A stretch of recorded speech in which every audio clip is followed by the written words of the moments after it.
Buenas noches, amigos, amigas. Hoy es lunes, hoy es inicio de semana, estamos a 20 de agosto y de verdad que le agradezco mucho a Rosario Espinal, quien es mi distinguidísima invitada de esta noche, que haya venido a compartir con nosotros en el programa, sobre todo por los temas que hay pendientes sobre la entrevista que dio el presidente, la visión de la oposición política, la perspectiva de la política, independientemente de que una ley de partido ha acortado las campañas en la República Dominicana. Se piensa y se actúa a partir de los procesos políticos y de las pretensiones y la participación de los grupos políticos. Buenas noches, Rosario, y bienvenida al programa En el Foco. Buenas noches. Rosario, quiero iniciar preguntándote sobre la ley. ¿Cuál es tu perspectiva de la ley? ¿Cambiará el modo de hacer política en la República Dominicana, la cultura que tenemos de campaña siempre? Mira, vamos a esperar que sí, que la ley tenga un impacto positivo. Yo creo que ha sido muy positivo que finalmente se aprobara la ley. Pienso que nada es perfecto y que habrá que ir viendo cuáles son sus problemas cuando se vaya aplicando. Le da un instrumento a la Junta Central Electoral para que sepa qué puede y qué no puede hacer. Le da un marco a los partidos políticos.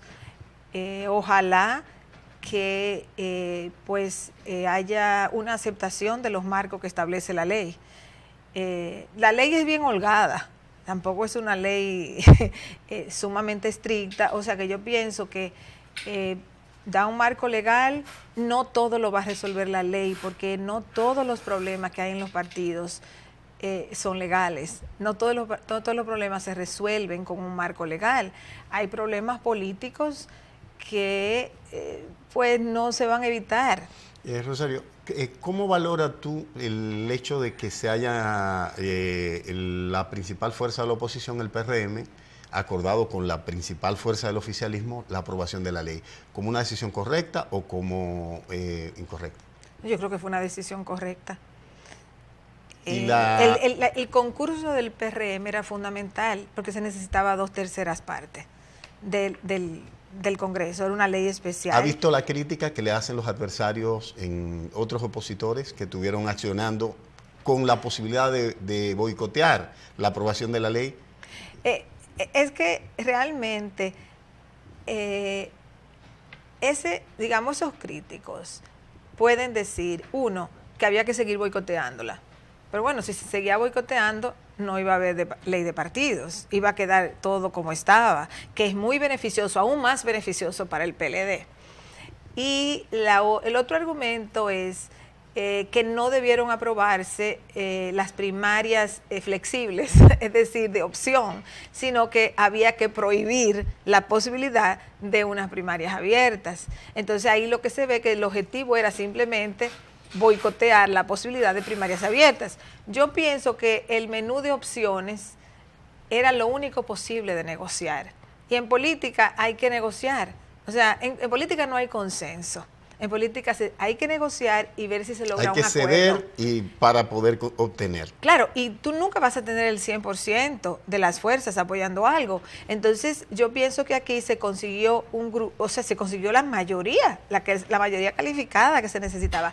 Y pienso que el hecho de que el PRM tomara una posición unificada ha sido muy positivo para el PRM, porque uno de los mensajes que tiene que enviar el PRM a la sociedad dominicana, o sea, fuera de ley de partidos, en sentido general, este es un caso, el de la ley de partidos, pero uno de los mensajes que tiene que enviar el PRM a la sociedad es que tiene una capacidad de tomar decisiones, de incidir positivamente en la política, en la economía del país. O sea, el que el PRM pudiera ponerse de acuerdo ayuda a ganar confianza del ciudadano. Totalmente, a ganar confianza y a no ver ese partido en un conflicto entre Hipólito Mejía y Luis Abinader, que es muchas veces como se pinta el panorama. Entonces yo pienso que esa decisión de partido de apoyar la ley fue positiva, fuera de la ley de partido. O sea, pudo haber sido otro tema, pero como decisión de partido me pareció adecuada.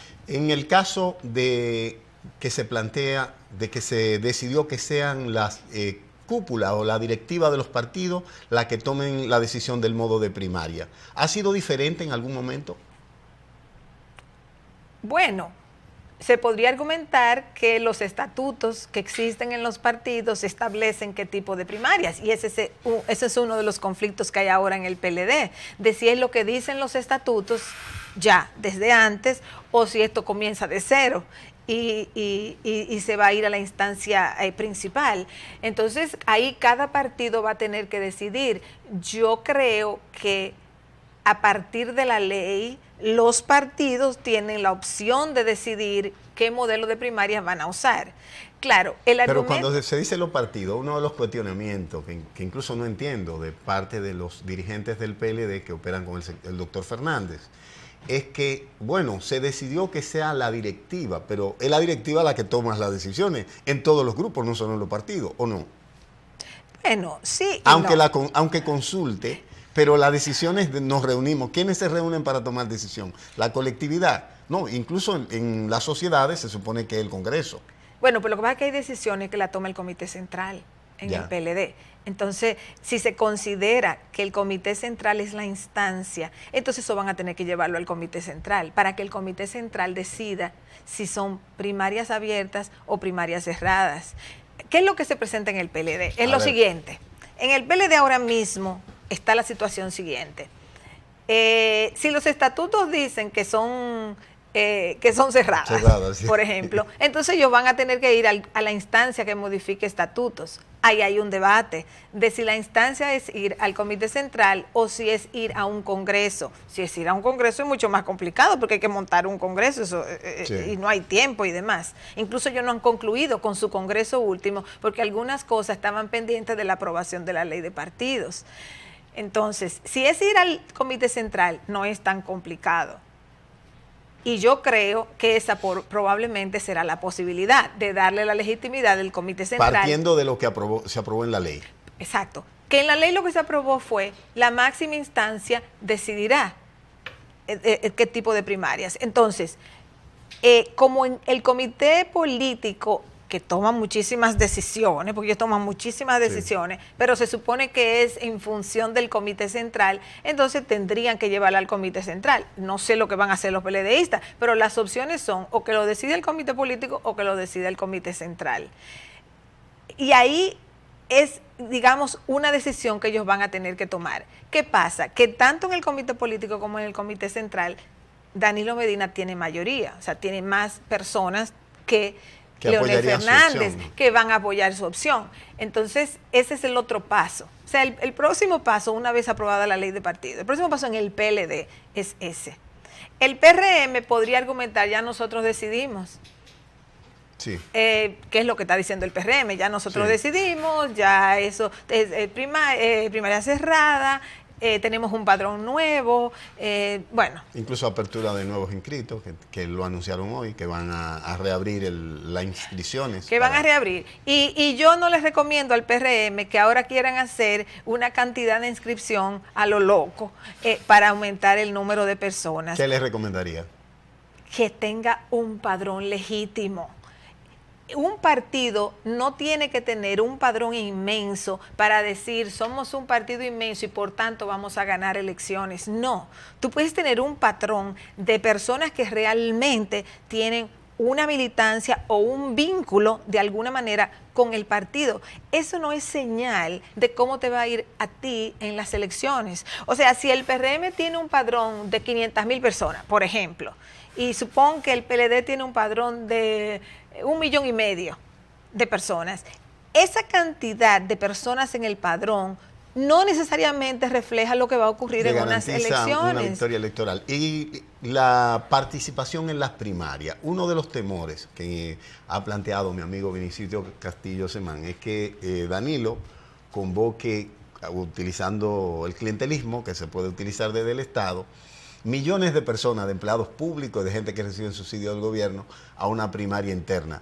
Entonces él dice... Si ¿A una primaria interna del PLD o del...? No, del PLD, era una primaria para escoger el candidato del PLD. En cambio, en el Partido Revolucionario Moderno, 500.000 personas, o digamos que tienen 500.000 inscritos, 250.000 escojan al candidato presidencial. Él dice que desde ya la gente percibiría que ese candidato no tiene posibilidad de armar mayoría. ¿Es así o usted difiere? Yo no estoy de acuerdo con eso, porque el padrón de un partido no es reflexión, no refleja cómo le va a ir a ese partido en unas elecciones. Nosotros venimos de una tradición de competencia entre los partidos, donde el que tenía el padrón más grande se creía que iba a ganar. Si fuera así, el PRD hubiera ganado muchas elecciones, porque el PRD tenía el padrón más grande. Balaguer lo que tenía eran 2 o 3 gente en el Partido Reformista y Balaguer ganaba elecciones. Claro, había fraude y de todo. Pero lo que quiero decir es que el PLD, fíjate, cuando el PLD ganó en 1996, ¿cuántas personas habían en su padrón? Bueno, eran 14.000 y pico de miembros. En 1990 el PLD eran 12.000 miembros y sacó... Y cuando ganó en el 96 no eran mucho más de ahí, eran como 18 algo así. Y con 18.000 personas en su padrón, el PLD ganó las elecciones. Entonces, no podemos creer que el tamaño del padrón... Claro, ¿por qué que se inflan los padrones posteriormente? Claro, el PLD llega al poder, muchísima gente quiere tener algún vínculo con el PLD, ellos comienzan a meter gente para demostrar que son un partido grande porque venían de tener un padrón de cuadros, básicamente. Entonces, hacen así, y de un padrón de cuadros, hacen un padrón prácticamente cuasi electoral. Sí, entonces, yo la verdad que ni al PLD, mira, ni al PLD, ni al PRM, ni a ningún partido les recomiendo esos padrones inflados. Tengan padrones que reflejen su membresía. Las personas que tienen un vínculo... Las que tienen compromiso partidario, que están en disposición de comprometer tiempo. Lo demás es ruido y no resuelven nada en un padrón de un partido. Lo demás es ruido. Claro, un partido en el poder va a tener incluso una presión societal para que los metan en el partido. Bueno, pues que lo entren si quieren. Pero eso lo que hace es desvirtuar los padrones y crearle muchísimos problemas a los partidos. Entonces el PRM, que no se crea que ahora tiene que inflar su padrón para mandar la señal de que va a tener más personas y solo así puede competir. No, eso es falso y lo he indicado, el ejemplo del PLD, que gana en el 96 con un padrón de 18.000 personas. Leí en estos días una declaración que hablaba de las posibilidades de que los partidos crezcan y se conviertan en opción. En los últimos procesos electorales, ningún partido ha alcanzado el porcentaje para ganar de manera solo. Es necesario un bloque de alianza para ganar, o cuando un candidato se perfila como ganador, consigue fácilmente aliados y esos aliados pues utilizan de los votos que les simpatizan. Ok, lo último que tú acabas de decir, cuando un partido se perfila ganador, se convierte en un imán de atracción para los partidos chiquiticos que lo que buscan es algún tipo de ventaja en una alianza. Es decir, se le facilita más la alianza al ¿a quién va a ganar? Que tiene más posibilidades. Claro, porque los partidos chiquitos no quieren perder. Los partidos chiquitos quieren ir en una alianza ganadora. Por eso las alianzas con el PLD han sido tan grandes. Porque el PLD se ha proyectado como partido ganador y vienen como hormiguitas los partidos chiquitos a aliarse al PLD. Eso es parte de la historia, pero hay otra parte de la historia. ¿Cuál es la otra? La otra parte de la historia también es que cuando los partidos van en una alianza, sobre todo en una alianza ganadora, pero no solamente, pero sobre todo en una alianza ganadora, el partido principal de la alianza le manda votos a esos partidos por determinadas razones tácticas, en una provincia o en un municipio, o porque salen a buscar determinado tipo de votantes. Es porque yo convenzo más fácil por ejemplo, a Ángelo, que es el director, de que me acompaña a un proyecto viable que a uno que es completamente inviable, que un partido que va aliado a uno que va a ganar puede sacar muchos votos y después sacar menos si va solo. No, mira, no es porque tu capacidad de convencer es mayor, porque el electorado, los votantes promedio no están pensando en yo voy a votar por el partidito tal, porque ese partidito va a ganar. La gente vota por un partido chiquito por una de dos razones. ¿Cuáles? O porque tiene un real vínculo con ese partido. O sea, tiene un vínculo, o sea, es un activista, es un familiar de un activista, o sea, porque tiene un vínculo con ese partido. Eso es una razón. ¿Y la otra? Y esa razón no los lleva muy lejos. Y la otra razón es porque el partido principal de la alianza le encarga a ese partido chiquito algo, que busque determinados votantes, o que pruébame que sacaste tu voto, échamelo de ese color. Exactamente. O mira que gente de tal partido depositen el voto por ti, o gente de tal grupo. O sea, hay estrategias que tienen los partidos grandes de darle una tarea a esos partidos chiquitos. Para que se hagan visibles, digamos. Y para probar algo, X cosa. No voy a entrar en la cantidad de cosas que pueden ser, pero porque cumplen una tarea, tienen una tarea electoral. Y por eso es que tú ves que porque hay la evidencia, que hay partidos pequeñitos que cuando iban en alianza con el PLD sacaban más votos que después que se fueron de la alianza. Así que es la Hubo experiencia. uno que sacó 220,000 votos y después sacó 6,000 en la siguiente elección. Entonces tú dices, ¿y qué pasó? O sea, no es porque convencía. Y era consistente, es decir, sacó 100,000, 80,000, 100,000 y pico, y después llegó a 200 y pico, y entonces de luego se desinfla cuando va a O, por ejemplo, dirigían una institución del Estado y su misión era multiplicar los votos a partir de ese feudo político que tenían. Hay diferentes razones, pero ese es el punto. Yo por eso es que, mira, yo soy una persona que creo en los partidos grandes. Ya. En este país hay 26 partidos registrados en la Junta Central Electoral y hay como 6 en turno esperando registro. ¿Qué pasa aquí? Aquí hay un partido ahora mismo electoralmente competitivo en este país, que es el PLD. El único, que gana elecciones del 2004. ¿Se fundamenta en qué? Se fundamenta en sí mismo. O entonces, en el soporte que le dé el Estado no, claro, ya la estrategia, estar en el Estado te da una ventaja, pero estar en el Estado te da una ventaja hasta cierto punto. Pero bueno, yo no estaba hablando de eso, yo estaba hablando de la lógica partidaria. Podemos hablar de eso si tú quieres, pero hablando de la lógica partidaria. Aquí hay 26 partidos registrados y varios en turno esperando que los registren, pero solamente hay uno que es electoralmente competitivo. Entonces, no hacemos nada con eso. Un sistema democrático necesita tener por lo menos 2 partidos que sean electoralmente competitivos. ¿Por qué? Porque solo así tú puedes generar alternancia en el poder. Cuando tú tienes 2 partidos que son electoralmente competitivos, es como, mira, esto es una balanza, ¿verdad? Entonces va así.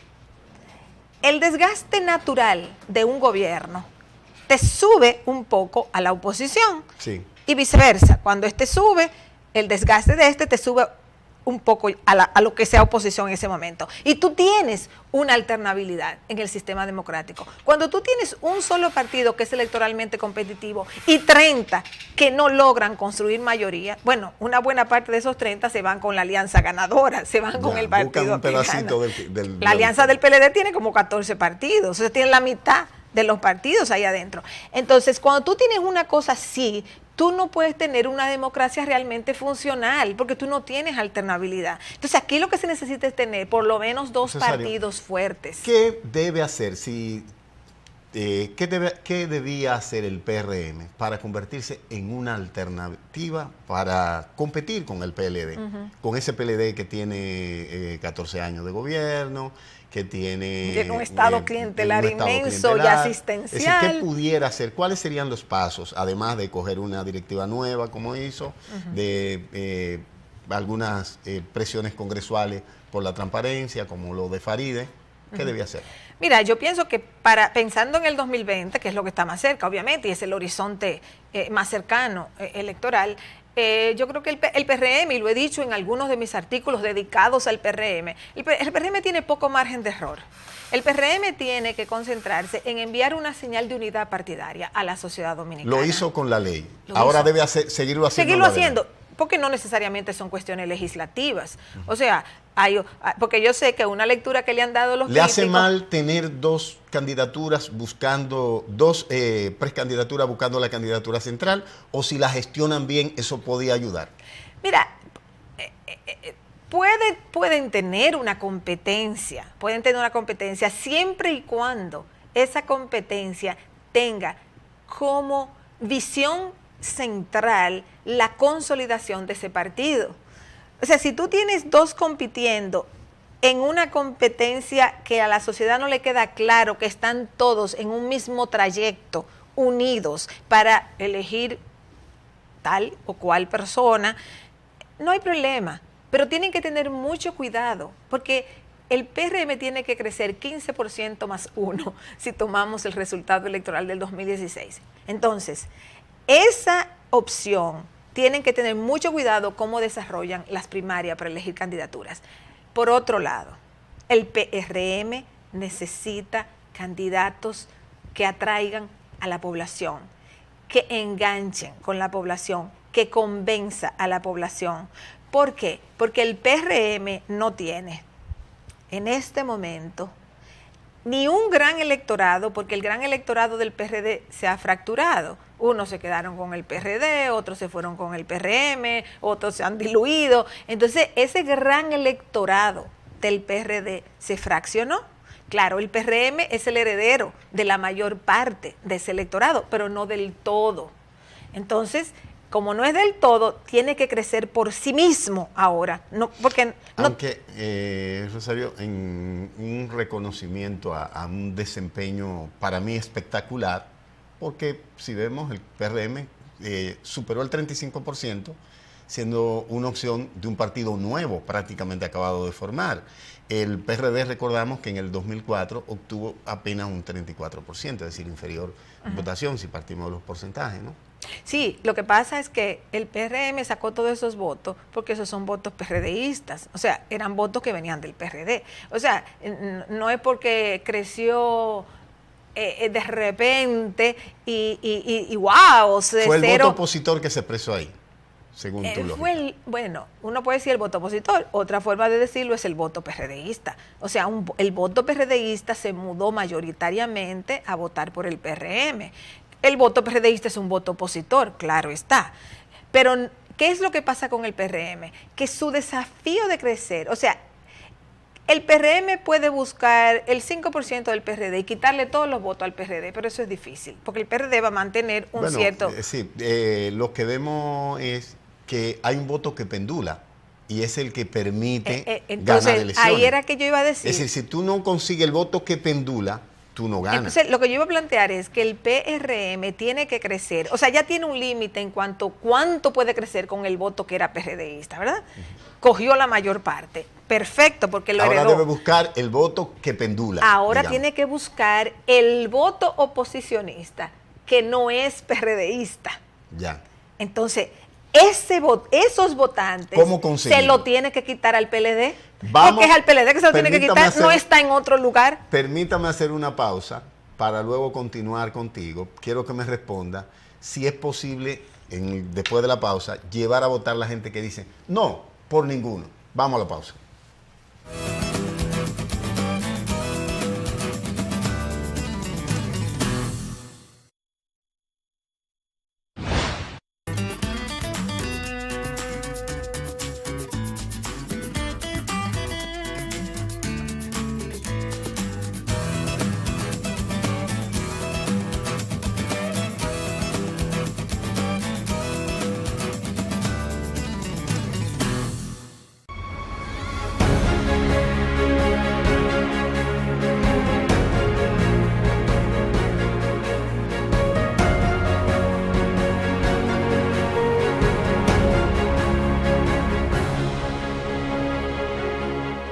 Para mí el patronal ha sido muy bien, ya que ha sido de mi funcionamiento para nosotros los estudiantes.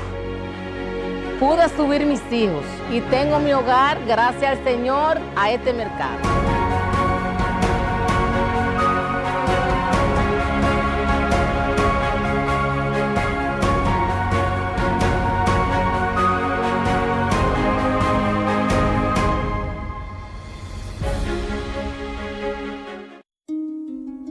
Sobre estos hombros descansa el futuro de la nación. COPNAMA aporta cada año decenas de profesionales a través de su programa nacional de becas, que les cubre absolutamente todo, desde su matriculación hasta la graduación. Así trabaja COPNAMA, socialmente responsable y comprometida con el desarrollo de nuestro país. Esta es la Cooperativa Nacional de Servicios Múltiples de los Maestros, COPNAMA, un esfuerzo colectivo del Magisterio Nacional.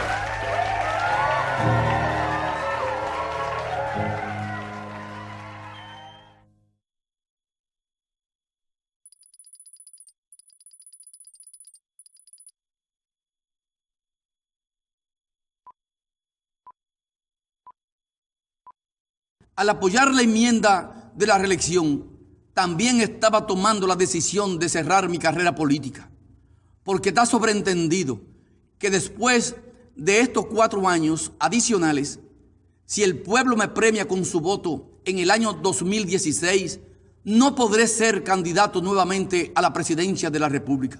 El modelo que dejamos atrás me hubiera permitido postularme indefinidamente en periodos alternos, pero estoy convencido de que esta reforma es lo que quieren los dominicanos y lo mejor para el país.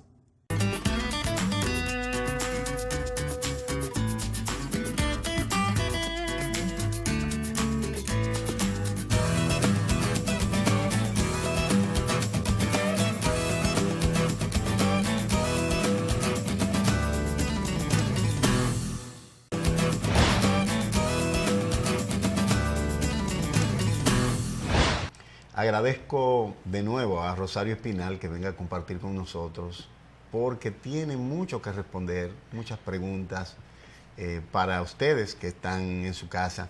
Rosario, te dejé en el aire la pregunta: cuando un elector le dice al encuestador, mira, yo no voy a votar por ninguno, ¿que puede ser persuadido a que participe? Es difícil. Los electores que te dicen en una encuesta, yo no voy a votar por ninguno, probablemente no van a votar por ninguno. Y los que no saben, lo que te dicen, no, no sé. El que no sabe es diferente, porque el que no sabe puede ser que no sepa, o sea, puede ser que sea un votante. Entonces tú en una encuesta no puedes simplemente llevarte ni siquiera te puedes llevar del yo no sé o de yo no voy a votar por ninguno, porque hay otra pregunta que una encuesta de ese tipo de preferencia electoral tiene que hacer. ¿Votó usted en las últimas elecciones? Entonces, el votó usted en las últimas elecciones es un dato que una encuestadora tiene que tomar en cuenta a la hora de tabular esos datos, porque si votó, es probable que vote de no. Totalmente. Tú no puedes sacar de una encuesta en los cálculos electorales a una persona que te dijo que votó en las últimas elecciones, porque la votación es un acto que se hace rutinario. El que vota, vota. Y el que no vota, no vota. Hay gente que simpatiza y no vota, y puede no votar, que yo te diga... ¿por quién simpatizo? Bueno, yo por Rosario Espinal, y después entonces, ¿usted votó en las últimas elecciones? Te diga que no, y entonces ese voto es probable que se quede simpatizando y después se fue para la playa. Tu simpatía es muy tenue si tú simpatizas por alguien y no votaste.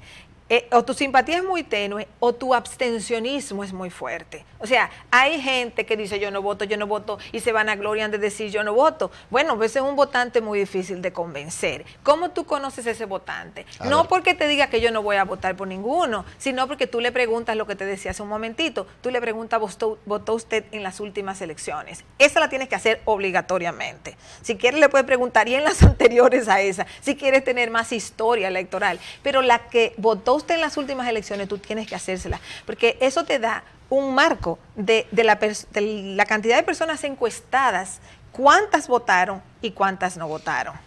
Rosario, ¿es posible que un candidato que no ha gobernado, que no ha tenido experiencia en participación electoral victoriosa, tenga una alta tasa de rechazo? ¿Eso es posible? Es posible. Porque puede ser que la población tenga una referencia de esa persona por otras razones. O sea, hay personas, por ejemplo, hay figuras públicas que la gente las conoce no porque han sido presidentes, sino por una trayectoria. Pero no ha sido presidente, no ha sido ministro, es decir, tiene una... La tasa de rechazo puede ser o porque la gente tiene información de esa persona por otro motivo, esa es una posibilidad, o porque la persona no le atrae en lo absoluto Y en la política, como en todo en la vida, hay un factor humano, hay un factor de encanto. O sea, así como la gente se enamora de esta persona y no se enamora de aquella, en la política también hay enamoramiento. Vi un estudio de la Universidad de Berlín que decía que los candidatos bien parecidos ganan entre un 4 y un 6% más de votos que los que no somos tan bien parecidos. Bueno, ¿eso es posible?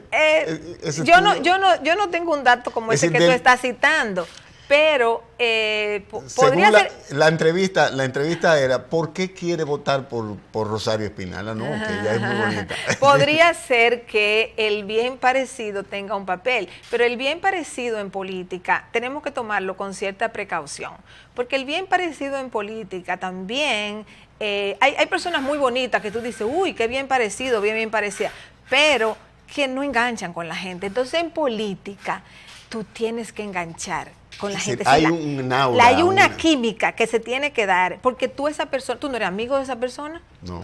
Probablemente nunca en tu vida vas a hablar con esa persona.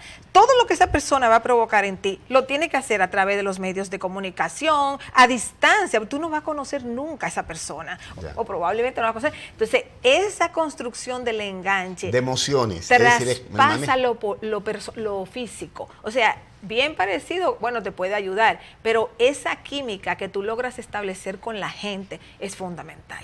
Sí, Rosario. Y ahí es que yo quería volver, porque yo lo mencioné ahorita rápido. El PRM necesita buscar mucha gente con esa química. Tiene bastante, ahora mismo tiene bastante, además de Luis, que es su candidato joven. El PRM tiene que buscar a Faride, que tienen mucho encanto. Fíjate cuántos votos sacó Faride.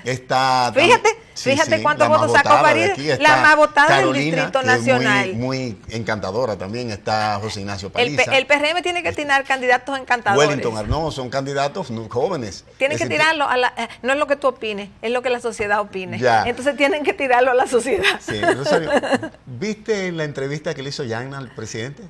Sí. ¿Qué te pareció? Bueno, esa entrevista de la cual se ha hablado tanto hoy, sí.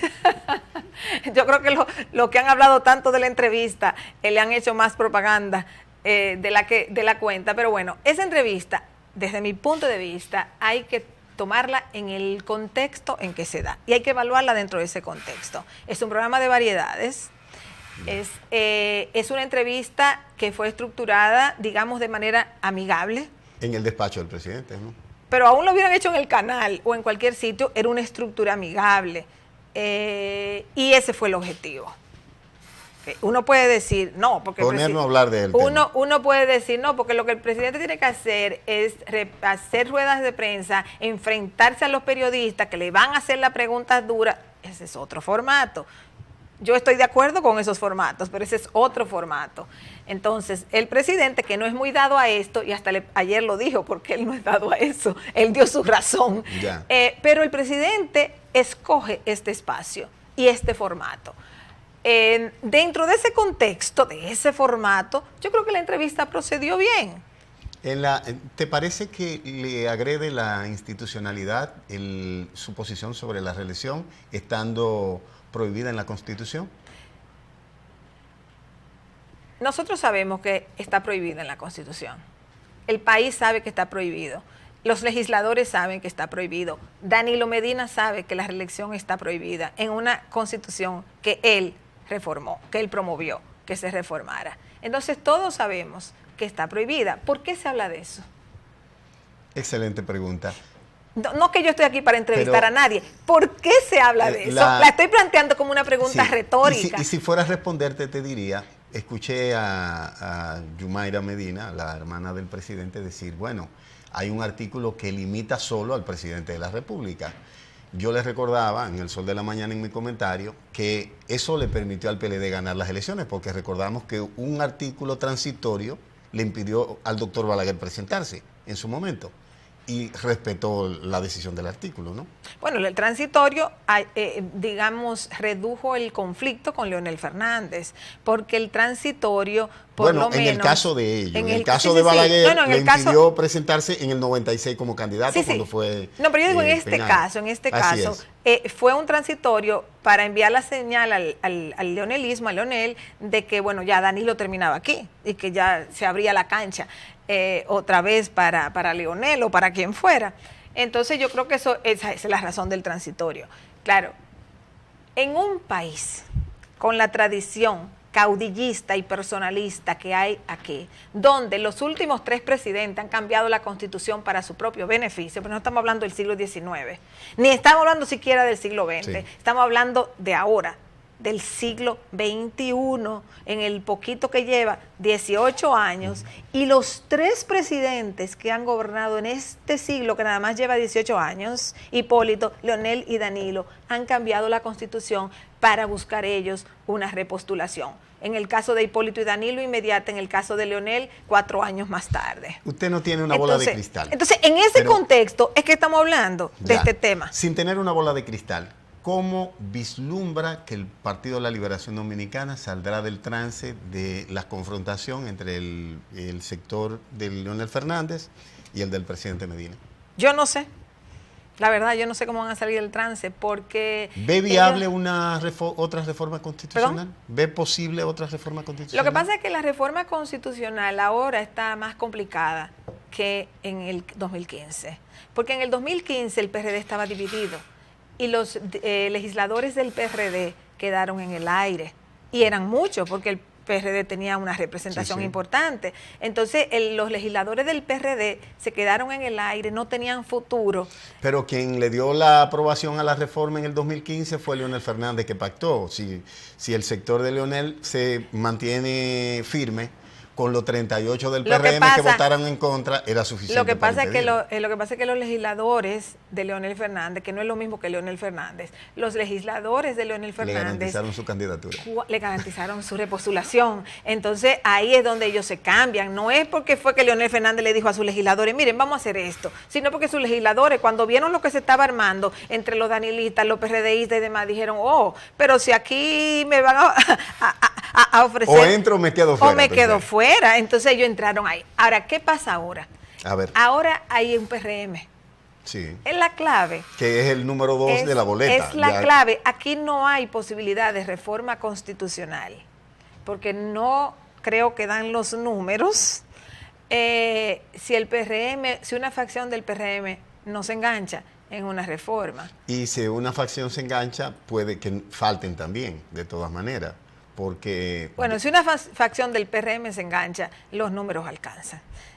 Porque ¿Pudieran alcanzar? Pudieran alcanzar. Porque los PLDistas, sean de Danilo, sean de Leonel Fernández, ahí pasaría lo mismo que pasó en el 2015. Es decir, entonces, que usted no ve posibilidad de que el sector, los legisladores que se han mantenido firmes al lado del doctor Fernández se mantengan firmes en caso de que Danilo se proponga obtener una reelección. ¿Él pudiera contar con eso desde su óptica? Yo pienso que por lo menos una parte de esa gente, si no todos, una parte se iría, porque el que no se vaya a apoyar, si se diera una cosa así, se va a quedar en el aire. Se va a quedar en el aire totalmente. Entonces, esos legisladores del PLD, en su inmensa mayoría, si no todos, en su inmensa mayoría, apoyarían una reforma. Pero, ¿qué es lo que sucede? El PRM tiene 50 en la Cámara, entonces, en la Cámara de Diputados. Entonces, el PRM es crucial. Sí. Para una aparte reforma constitucional. Senado, ¿no? Para una reforma... Sí, pero en el Senado no es tanto, son 2.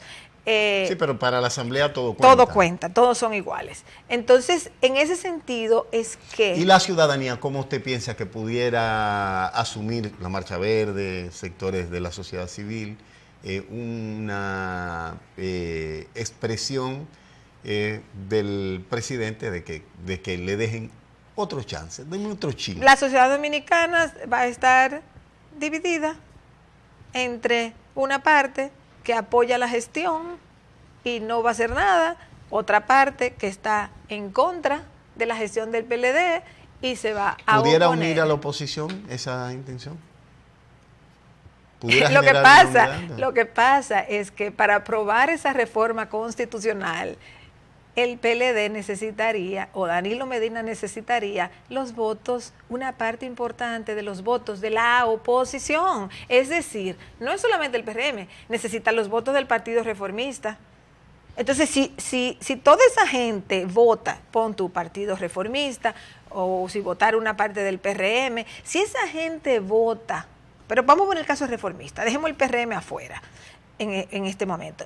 Si esa gente vota por una reforma constitucional, ¿con qué cara es que esa gente va inmediatamente a formar una coalición de oposición? Porque no tiene como mucho sentido. Claro, aquí se ven muchos sinsentidos, pero aquí los políticos pagan electoralmente por el sinsentido de lo que muchas veces hacen. Por eso el reformismo está en el suelo, por eso el PRD está en el suelo. O sea, aquí se cometen graves errores, el reformismo se divide, cada elección viene una división nueva del Partido Reformista, entonces, y ya el PRD se dividió una vez.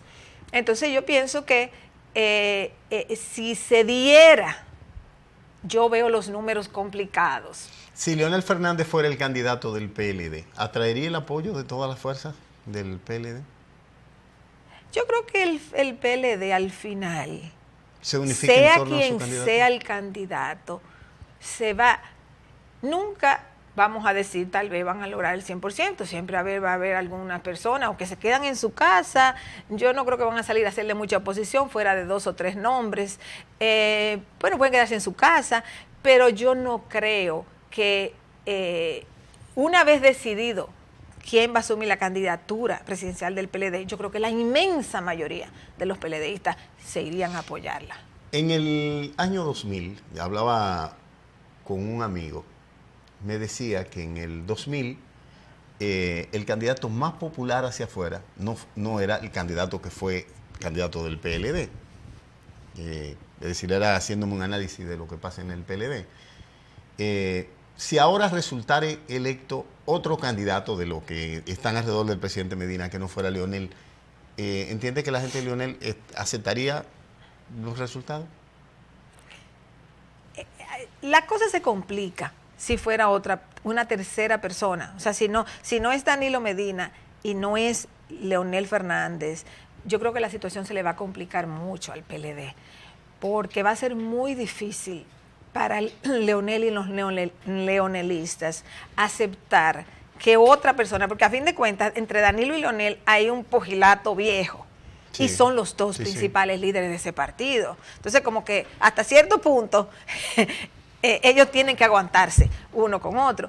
Ahora, cuando tú introduces una figura nueva, no en el sentido de nuevo, sino en el sentido de que no son uno de ellos dos, yo creo que para el leonelismo va a ser mucho más difícil, a menos que fuera Margarita, que entonces ya ahí es distinto. Ya hay vínculo. Y en el caso, por ejemplo, de lo que planteó Franklin Almeida, él decía, la oposición a este gobierno somos nosotros, decía el Franklin Almeida, que es, por cierto, ministro sin cartera y miembro del comité político del PLD. Él decía que la oposición a Danilo es el equipo de Leonel. Depende cómo él mida lo que es hacer la oposición. Yo no creo que la oposición, por lo menos pública, la esté haciendo el sector de Leonel PLDista. Una cosa es que Franklin Almeida opine. ¿Es inteligente para el sector Leonel presentarse como la oposición a Danilo? No, yo no le veo la rentabilidad política a eso. O sea, tú solamente haces eso dentro de un partido si tú tienes un presidente de tu partido que está en declive y tú quieres salir de eso. Entonces tú te distancias de una gestión gubernamental. Pero en este caso yo no le veo la rentabilidad política a eso. Pero no es solamente la rentabilidad política, es que yo no lo veo. O sea, yo no veo dónde está el leonelismo haciéndole la oposición a Danilo Medina. Bueno, le aprobaron todos los préstamos en el Congreso, es decir, le ha aprobado todo. O sea, que no le votaran por la ley de partido, pero no votaron por la ley de partido por una cuestión de que ellos creían que si se oponían, al final ellos iban a bloquear la reforma, no se iba a poder aprobar la ley de partidos y ellos se iban a quedar con las primarias cerradas. Esa fue la estrategia, pero fuera de eso, en todo lo demás, yo no he visto al leonelismo haciéndole oposición al gobierno. En estos días estuvimos hablando incluso constantemente. Entre paréntesis, para terminar eso, lo que sí le hacen oposición al gobierno son los ex aliados del PLD de la época de Leonel, esos partidos minoritarios que salieron de la alianza del PLD, eso sí le hacen oposición al gobierno. En el caso, por ejemplo, del planteamiento de 6 diputados del PRM, encabezado por Farideh Raful, que les pedían al presidente Medina que mostrara los contratos que tuvieron con su asesor de campaña, Joao Santana. Esto la gente lo interpretó como algo negativo para el gobierno. ¿Cree que le afectó la imagen? Mira, todos los casos de corrupción que han salido desde que explotó el escándalo de Brecht, todos los que han salido posteriormente, hasta los papeles llamados papeles de Farideh, todos tienen un impacto negativo en el gobierno, indiscutiblemente. Ahora, ¿qué es lo que ha pasado? Que ha tenido un impacto negativo, el gobierno, la aprobación bajó, eso es verdad, porque estaba en la estratosfera en el primer cuatrienio. Sí. Entonces baja, pero se ha estabilizado. Entonces, ¿por dónde se ha estabilizado según tu pronóstico? O sea, yo creo que tenemos que esperar nuevas encuestas para tener un número, pero en términos de lo que es, digamos así, una apreciación al ojo. Cuando uno mira las redes, se da cuenta de que le ha cambiado realmente el espíritu de los opinadores, ¿no? Tú dices, redes sociales, Twitter, Instagram, las críticas. Realmente el gobierno dio un bajón con Odebrecht, sin duda, y toda la secuencia de casos de corrupción. La Marcha Verde, Entonces, todo lo que pasó aquí en el 2017, sobre todo en el 2017, o sea, ese fue un año muy duro para el gobierno.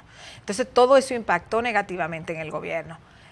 El punto está en ver hasta dónde llega eso. Yo creo que va a salir una ronda de encuestas ahora que va a comenzar a darnos una mejor idea de cuánto bajó y dónde se estabilizó. Yo creo que ese es un dato sumamente importante para proyectar un poco lo que puede pasar, porque además el gobierno entra ahora en otra onda. Y parte de esa entrevista de la que nos referimos anteriormente, sí, creo que es una estrategia más en ese sentido. El gobierno va a entrar en una estrategia de reunificar fuerzas. Porque lo que sea que Danilo Medina va a hacer, sea reformar la Constitución para él volver, es una tarea compleja, sea apoyar una candidatura diferente, o sea, que no sea él ni Leonel Fernández. Cualquiera de esas dos cosas que Danilo intente hacer, necesita un alto nivel de aprobación. Su aprobación. Un alto nivel. No puede hacer ninguna de esas dos sin un alto nivel de aprobación. En las encuestas que he visto, el factor migratorio ha sido un factor negativo para el gobierno, sobre todo en los sectores más deprimidos, que son los que conviven, comparten y sienten que están siendo desplazados por los vecinos que emigran de manera informal y que alman guetos en nuestro país.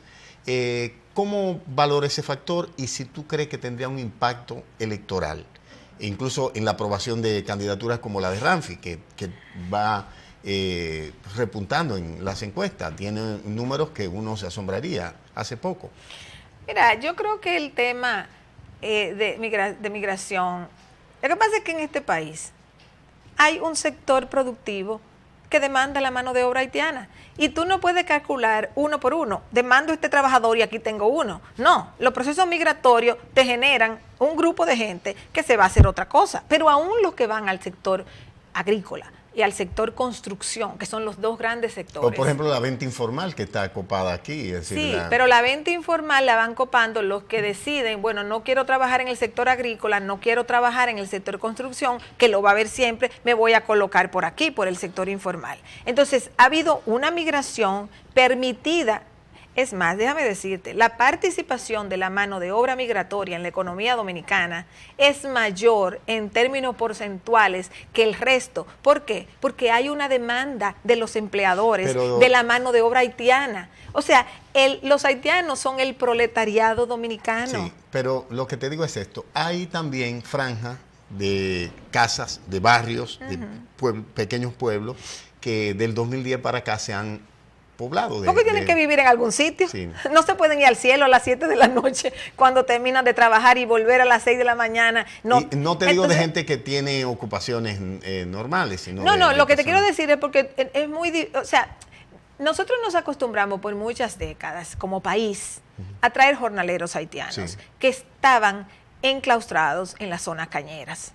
Entonces, los haitianos eran explotados en la zona cañera y nosotros no los veíamos.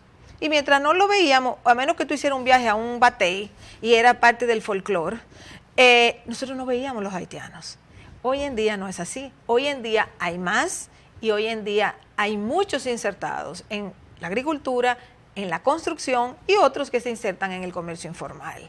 Entonces, hoy son visibles, hoy viven en los pueblos, hoy viven en los barrios y todo eso genera, es cierto, genera conflicto, cosas normales, a veces genera conflicto, a veces no genera conflicto, etcétera. Ahora, toda ¿Eso esa... tiene un impacto electoral que perjudique? Eso, mira, ese es un factor que para usarlo en términos electorales hay que tener mucho cuidado con ese factor.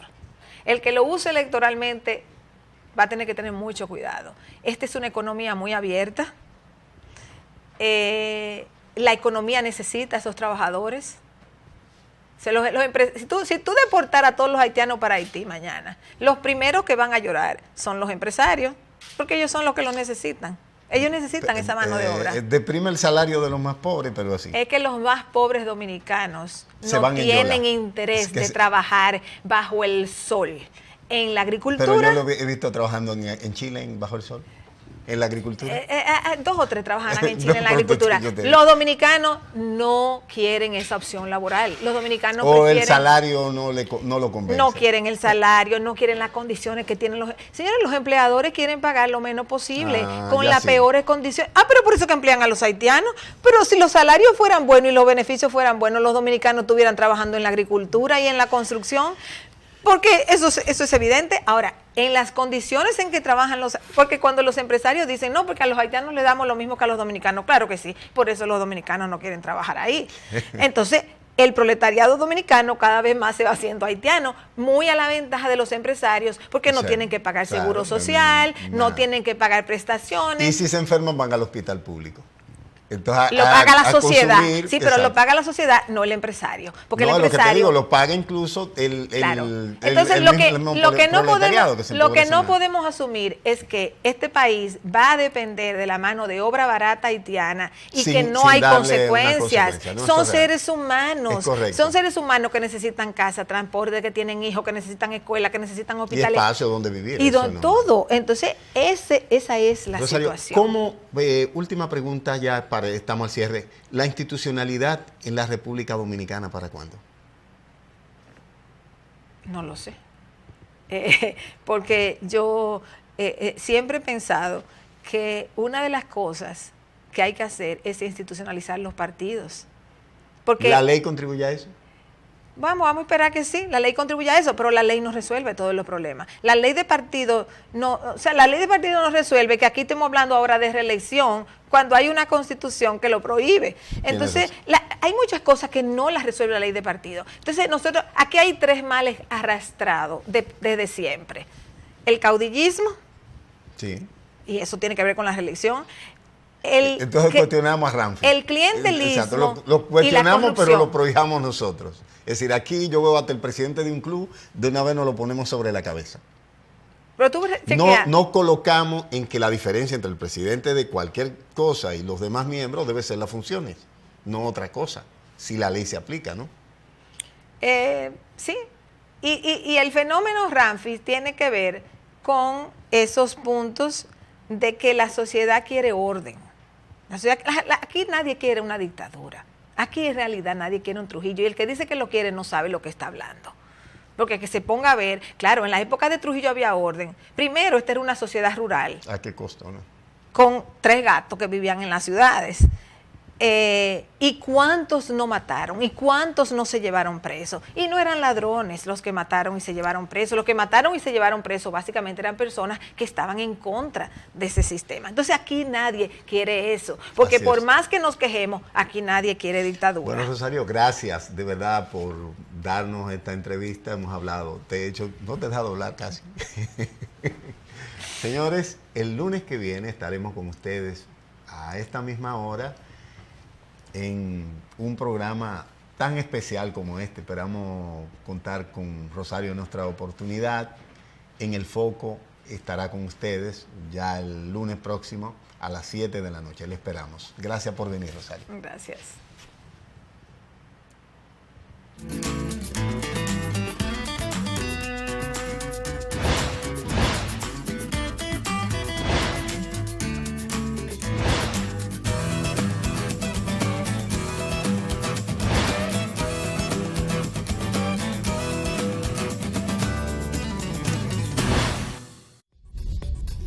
Usted está viendo un canal libre e independiente.